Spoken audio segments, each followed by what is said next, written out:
जय श्री महाकाल।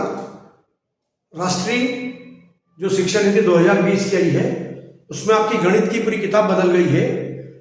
नई किताब जो आ गई है वो गणित मंजरी के नाम से आ गई है।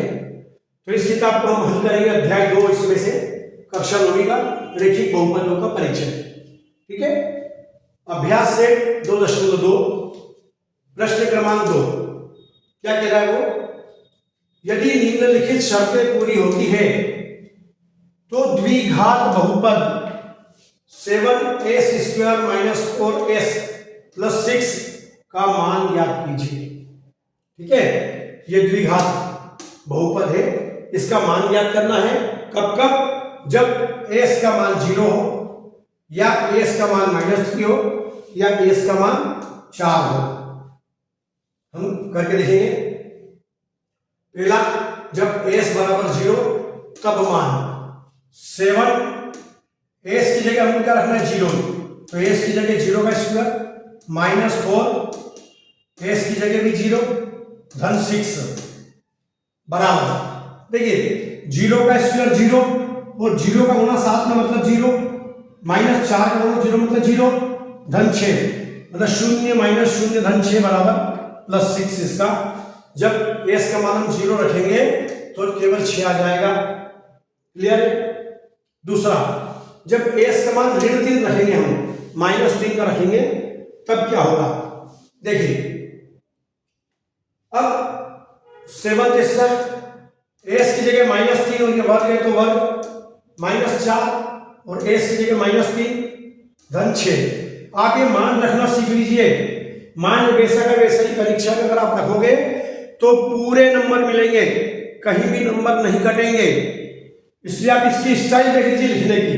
सब कुछ निर्भर करेगा कि आप कॉपी कैसे लिखते हैं। आपको ज्ञान तो बहुत है लेकिन अगर आपके लिखने का तरीका सही नहीं है तो परीक्षक आपको नंबर नहीं देगा। इसलिए आप मैं एक एक चीज बहुत बारीकी से आपको समझा के लिख रहा हूं ताकि आप एक एक शब्द का महत्व समझ जाए। अब ये -3 का वर्ग कितना होता है? -3 का वर्ग 9 है ना। -3 का वर्ग 9, 9 × 7 = 63 और ये माइनस गुणित माइनस प्लस 3 × 4 = 12 धन 6। इन तीनों को जोड़ेंगे तो 81 आ जाएगा। फिर बोल रहा है s बराबर 4। जब हम s बराबर 4 रखेंगे तब मान क्या होगा?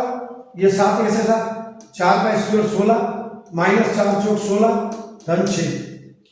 7 का 16 गुणा करेंगे तो 16 × 7 = 112 -16 धन 6। इनको हल करेंगे मतलब 112 में से 16 घटाएंगे और 6 जोड़ेंगे मतलब 112 और 6 118 में 16 गया तो 102। ये आंसर आ जाएगा। क्लियर।